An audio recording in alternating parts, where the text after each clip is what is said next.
For her birthday, Leo's tech-savvy aunt gave him a strange, sleek, silver tablet with no screen. "It's called a Holo Tome," she said. "It's not for reading stories. It's for living them." Leo was confused but intrigued. That night, Leo placed the tablet on his desk. He selected a classic adventure story and tapped the surface. A soft blue light scanned his room, mapping the space. Then, a beam of light projected upwards, and a three-dimensional pirate ship materialized, floating in the center of his bedroom. The ship was fully formed, from the billowing sails to the wooden deck. Leo could walk around it. He reached out to touch the railing. His hand didn't pass through it.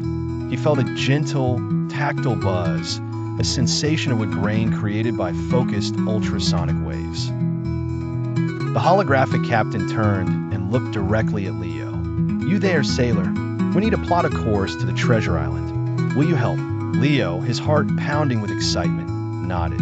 A menu of islands appeared in the air before him. He reached out and selected one. As the ship sailed on the holographic sea, Leo's room was filled with the sound of crashing waves and creaking wood. A hidden emitter released a subtle mist scented with salt and ocean air. He wasn't just reading about the sea, he was there. They were attacked by a rival ship. The captain gave Leo a choice. Do we return fire or try to outrun them? Leo chose to outrun them. The story adapted instantly. The narrative branch for escape began, changing the ensuing chapters. The next day, Leo used the Holo Tome for history class. He selected ancient Egypt. His room transformed into the inside of a pyramid. A holographic pharaoh explained the meaning of hieroglyphics on the walls. Leo could pick up and examine canopic jars. Leo invited his friend Mia over. They selected a mystery story. Together, they examined a holographic crime scene, collecting clues that floated in the air. They had to collaborate to solve the puzzle and identify the culprit before the story would continue. For a fantasy story, Leo's room became an elven forest.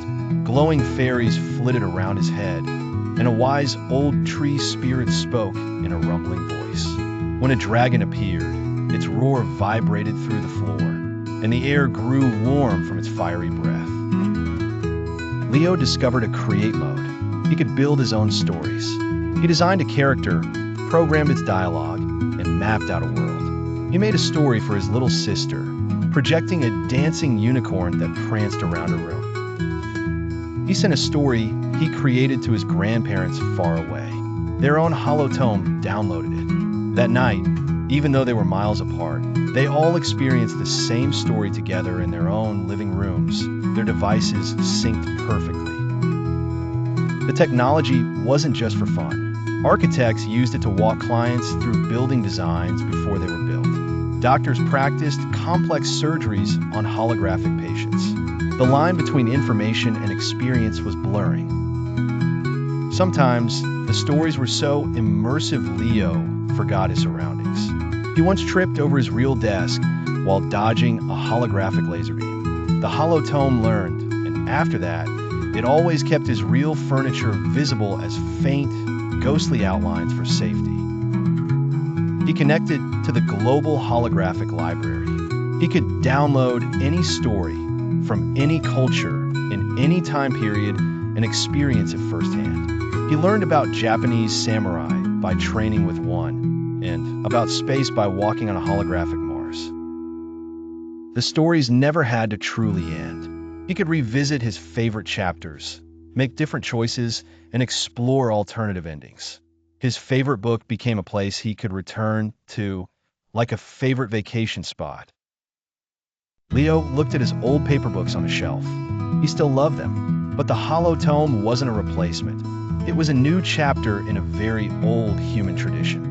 It was a new way to share, to learn, and to dream, making the ancient magic of storytelling more powerful than ever before.